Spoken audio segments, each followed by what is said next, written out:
पैसे जब तक कमाए ना जाए ना, तब तक पैसे की वैल्यू नहीं होती। बात सही है। इसलिए बच्चों को पैसा ज्यादा ना दो, उन्हें कमाने दो। कमाएंगे तो पैसे की कदर करेंगे कि 500 कैसे आता है। कमाएंगे नहीं तो ये 500 तो उड़ाएंगे। आजकल तो मुंह पे दबा लेते हैं, फिर वो सामने वाली नचनियां निकालती उसके मुंह से। हाँ या ना? तो तुम्हारी कमाई वो निकाल रही है मुंह से। हाँ या ना? ये चल रहा है बाजार में धड़ल्ले से, नहीं चल रहा है? और आप सब इस बात के साक्षी हैं। यही है। आज क्लबों में कौन से लोग जा रहे हैं? आप क्लब में जाते हो? जो मेहनत करके पैसा कमाता है ना साहब, वो बड़ा थोड़ा कंजूस। लोग नहीं कहते यार ये बड़ा कंजूस है। कंजूस नहीं होता, वो पैसे की कदर कर रहा है। क्यों? वो पैसे की क्या कर रहा है? कदर कर रहा है। तुम कमा नहीं रहे हो ना, तुम उड़ा रहे हो। दिलेर ना बनो, दिलेर बनो। अपनी कमाई करके दिलेर बनो तो दिखाओ। तुम अपने से कमा के दिखाओ, फिर उड़ाओ। बाप के पैसे उड़ाना कौन सी बड़ी बात है? दिलेरी के चक्कर में ना आजकल बच्चों को मोबाइल चाहिए बड़ा बड़ा, 1.5 लाख रुपया का। बाप कमाता कितना? 40,000 रुपया महीना, 30,000 रुपया महीना, 10,000 रुपया महीना, 50,000 रुपया महीना। उसी में वो बिजली बिल चुकाता है, उसी में वो तुम्हारे लिए कपड़े लाता है, उसी में दाल रोटी चलानी है, नमक खरीदना है, जीरा खरीदना है। और तुम्हें 1.5 लाख का मोबाइल कैसे दिलाएगा? और तुम तो पैसे लेके फिर क्या करते हो? 500 रुपया की शराब पी जाते हैं, 1000 रुपया की बोतल खोल लेते हैं। कौन लोग हैं? बिगड़ कौन रहे हैं? कौन बिगड़ रहे हैं? वो जिनके पास, जिनको पता है कि मेरे बाप के पास तो है, और जिन्हें पता है कि मेरे बाप का कोई सपोर्ट नहीं है, वो खुद काम करने में लगे। आज भी कुछ युवा, आज भी कुछ नौजवान लड़के और लड़कियां खूब मेहनत कर रहे हैं, खूब सफलता की ओर चल रहे हैं। क्यों जी? बात सही है। लेकिन सफलता की सीढ़ियां वो चढ़ रहे हैं साहब जिनके ऊपर बाप का सपोर्ट नहीं। सही है? हाँ, इसलिए कहता हूं कि हमारे ऋषियों ने बहुत अच्छी व्यवस्था बनाई है कि बेटा बेटी का ब्याह कर दो, और बेटा बेटी का ब्याह करके आप बेटों से पूरा सौंप दो। थोड़ा बहुत काम, थोड़ी संपत्ति अपने पास रखना, बचाकर दे दो उनको काम। अब तुम कमाओ, अब दाल रोटी चलाओ, हम चले तीर्थ यात्रा पे निकल जाओ 1-2 महीने के लिए। 1-2 महीना बच्चा घर चलाएगा, दाल रोटी चलाएगा, पता चल जाएगा कि घर कैसे चलता है। अब तुम लोग ना निकलते ही नहीं घर से, सब मैं करूंगा, सब मैं करूंगा। तुम्हारे बच्चे क्या हो जाते हैं? अपाहिज। जब तुमने उन्हें सौंपा ही नहीं काम, तो दाल रोटी कमाना सीखा ही नहीं ना साहब उसने। फिर तुम हो गए टें। जब टें हो गए तब उसको लगा कि अब कहां से दाल रोटी आए, तब तक वो हो चुका था कमजोर। तो फिर धड़ाम से गिर जाता है, बर्बाद हो जाता है। क्यों जी? बात सही है। हाँ, छोटा बच्चा होता है ना, वो खड़ा होता है, गिर जाता है। 2 कदम चलता है, गिर जाता है। 4 कदम चलता है, गिर जाता है। अब वो गिर जा रहा है तो आप ऐसा करो कि उसे चलने ही मत दो। अरे चलेगा तो गिर जाएगा, तो गोद में उठाए रखो। सारी जिंदगी गोद में उठाए रखोगे ना, क्या हो जाएगा वो? बोलो। सही समय पर जब बच्चा चलना सीखता है, यदि उसे तब चलने ना दिया जाए तो बताओ कभी खड़ा हो पाएगा? हाँ, ये गिरना खड़ा होना, गिरना खड़ा होना, ये प्रकृति का नियम है। गिरोगे नहीं तो खड़े नहीं हो सकते तुम। चलोगे तो गिरोगे, जरूर गिरोगे और मजबूत होगे। यही प्रकृति का, यह इसी से तुम सब सीखे हो। मैं भी सीखा हूं। मैं भी कोई पैदा होती दौड़ने नहीं लगा। मेरी माँ ने उंगली पकड़ के चलना सिखाया है। गिरा हूं, खड़ा हूं, गिरा हूं, खड़ा हूं, चला हूं। ऐसे ही बच्चों को तुम आजाद छोड़ो थोड़ी। कमा बेटा, जा। अब पैसा, अब घर की बिजली तू चुकाएगा, बिल तू भरेगा, पानी का बिल तू भर, बिजली का बिल तू भर, और बहू के कपड़े तू खरीद। हमारे लिए भी कपड़े अब तू ला, हम नहीं खरीदेंगे भाई, अब तू बड़ा हो गया, अब तू गृहस्थी चला। चल, सौंपो काम, तो ये कंधे मजबूत होंगे। वरना सारी जिंदगी तुम ही कमाते रहे गधा बनकर, वो हो जाएंगे अपाहिज। क्यों मैया? क्या बोलती तू? सही है। पीली मैया कि गलत है? वैसे ये बात हम माताओं को नहीं कह रहे हैं, पुरुषों को कह रहे हैं। ये पुरुष लोग ना ज्यादा ही मोह माया में फंस जाते हैं। बच्चों को काम सौंपते ही नहीं आजकल के पिता लोग। बाप को लगता मैं ही कर रहा हूं, मैं ही बॉस बन के रहूंगा, हा हा हा। अपनी राज सत्ता नहीं छोड़ना चाहता ना, भले गधों की तरह मौत होई फिर इसकी। ज्यादा मोह माया फिर ये मरते भी हैं। आदमी की ये मोह है ना, बुढ़ापे तक शासन में रहता, मैं ही सर्वे सर्वा हूं, घर का मुखिया। काहे नहीं छोड़ रहे हो? बच्चों को सौंप दो सब काम। बच्चे बड़े हो गए, सौंप ही नहीं रहे। पैसे की जरूरत है, पापा पैसे दो, पिताजी पैसे। तुम्हारे बच्चे अभी तक तुमसे पैसे मांग रहे हैं। मैंने आखिरी बार अपने पिता से पैसे मांगे थे 2000 लगभग 2014-15 में। मैंने आखिरी बार अपने पिता से मांगे थे 2000 जब मैं 15 साल का, मतलब 14-15 साल का जब मैं था, लगभग 2003-4 की ये घटना होगी। मेरे गांव में मेला भरा था। मेरे गांव से 2 किलोमीटर 3 किलोमीटर आगे मेला घूमने के लिए मैंने पैसे मांगे, पिताजी पैसे दो, मेला घूमना। तो पिताजी ने मुझे 2 रुपए दिए थे। कितने रुपए दिए थे? मैं 2 रुपए में गया मेला में, मिठाई खा के आ गया। आप लोग मेला वेला घूमे कि नहीं बचपन में? मेला में मिठाई बढ़िया, पुराने जमाने की बात है। तो मिठाई खा के आया और झूला झूलने का मुझे बड़ा शौक था, वो बड़ा वाला झूला, ऐसे वाला,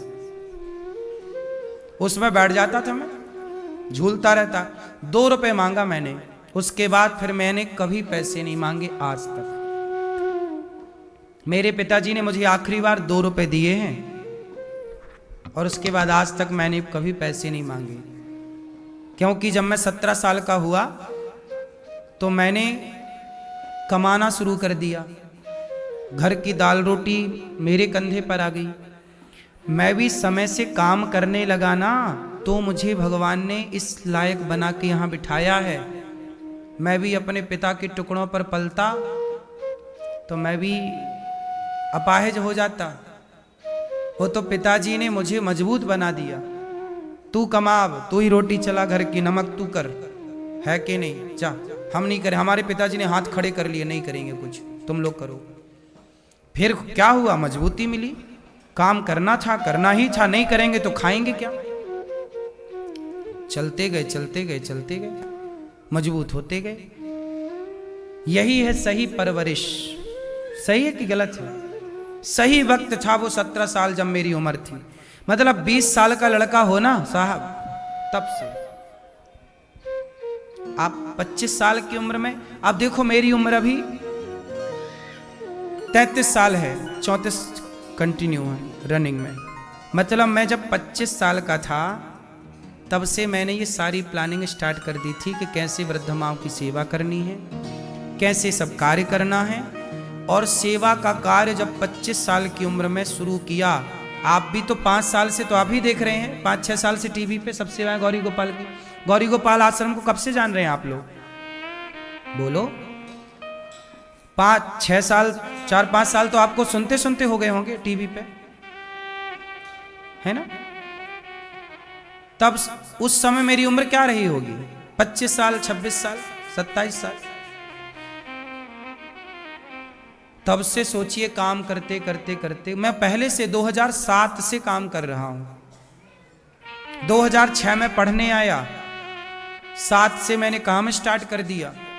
काम, पढ़ना भी, काम भी करना, पढ़ना भी, काम भी करना, पढ़ना भी, काम भी करना। अपने पैसे से पुस्तक खरीद के, मुझे जो पुस्तक चाहिए थी वो पुस्तक भी मुझे खुद खरीदनी पड़ती थी। मैं दूसरों की पुस्तक ले लेके पढ़ता था। वेद पुराण पढ़ने रहते थे ना, तो जो सीनियर विद्यार्थी होते थे हमारे गुरुकुल में, उनकी पुस्तक में लेके पढ़ता, शाम को पढ़ के लौटा देता। पुस्तक भी नहीं थी मेरे पास। फिर जो चाहिए थी फिर काम करता तो पुस्तक खरीद के लाता। ऐसे स्ट्रगल जीवन का स्टार्ट हुआ। लेकिन कुछ करना था कि जीवन में सेवा क्या करना था।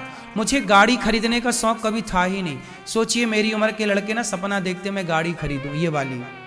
मैंने कभी गाड़ी का शौक ही नहीं रखा, सपना ही नहीं कोई गाड़ी का सपना देखूं। पागल हूं क्या? गाड़ी भी एक सपने का विषय है क्या? गाड़ी तो जरूरत का विषय है। गाड़ी वही खरीदनी चाहिए जिससे जरूरत पूरी हो। हाँ या ना? सही है। गाड़ी का क्या सपना? घर का मैंने कभी सपना नहीं रखा आज तक। गौरी गोपाल आश्रम में जो माताएं रहती हैं, जिस कमरे में माताएं रहती हैं, उन्हीं के बगल में एक छोटा सा कमरा है, 9x12 का कमरा है, जिस कमरे में मैं रहता हूं आज भी देख सकते हैं आप सब चीजें। घर नहीं बनाया मैंने आज तक कहीं। आप नहीं देख सकते कि अनिरुद्धाचार्य जी का वृंदावन में कहीं घर है। जरूरत ही नहीं पड़ी। मैंने सारे मेहनत करके सारा काम किया। मैं चाहता तो पैसे कमा के अपने लिए घर बनाता। महंगी महंगी गाड़ियां देखो, गाड़ियां भी मेरे को लेनी पड़ती हैं जरूरत के लिए।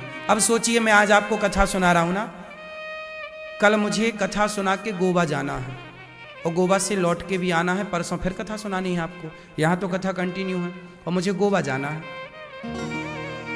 तो मुझे लंबी लंबी यात्राएं करनी पड़ती हैं। कई बार मुझे आज कथा कह के कल भी कथा है और मुझे नेपाल जाना पड़ता है, काम के लिए जाके आना भी पड़ता है। तो फिर इस लंबी लंबी यात्राओं के लिए मुझे गाड़ियां तो रखनी पड़ती हैं ना, कि समय से पहुंचाए और समय से लाए। बड़ी बड़ी यात्राएं फिर वहां जहाजों से करनी पड़ती है, एयरपोर्ट पे जाके। तो कुल मिला के मैं आपको ये कह रहा हूं, मैं जीवन में वहीं खर्च करता हूं जहां मुझे जरूरत है। बिना जरूरत के मैं 1 रुपए खर्च कहीं नहीं करता। मैं चाहता तो घर बनाता अपने लिए, चाहता तो सब करता, लेकिन नहीं। मैंने सोचा कि गौरी गोपाल आश्रम बनेगा, जो फुटपाथ पर वृद्ध माएँ सो रही हैं, जो लोग भूखे हैं, प्यासे हैं, नंगे हैं, कपड़ों की कमी। मैंने सोचा कि सबको जो जरूरत मैं पूरी कर सकता हूँ, यदि मेरे द्वारा देने से आपकी कुछ जरूरतें पूरी हो सकती हैं, आपके आंखों के कुछ आंसू कम हो सकते हैं, तो आओ हम आंसू पहुँचने की सेवा करते हैं, लोगों को हंसाने की सेवा करते हैं, प्रसन्न रखने की सेवा करते हैं, कथा सुनाने की सेवा करते हैं, युवाओं को जो भटक गए हैं उन्हें सही दिशा दिखाने की सेवा करते हैं। तो हमने ये सेवा का काम पकड़ा। हमारी शौक सेवा है। हमारी शौक घूमना फिरना ऐशो आराम की जिंदगी वाली नहीं। अब देखिए, कल प्रयागराज में था मैं, कथा कल पूरी वहां की विश्राम कल हुआ प्रयागराज जी का। आज प्रयागराज जी से आप देखो, आपके बीच में कथा स्टार्ट हो गई। विश्राम कहां मिला? विश्राम राम काज कीन्हे बिनु मोहि कहां विश्राम। मेरी उम्र के लड़के ना बहुत आराम कर रहे हैं, नहीं कर रहे हैं।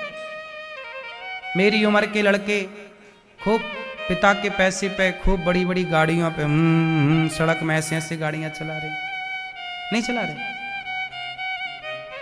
मेरी उम्र के लड़के शराब पी के पड़े हुए हैं, नहीं पड़े हुए।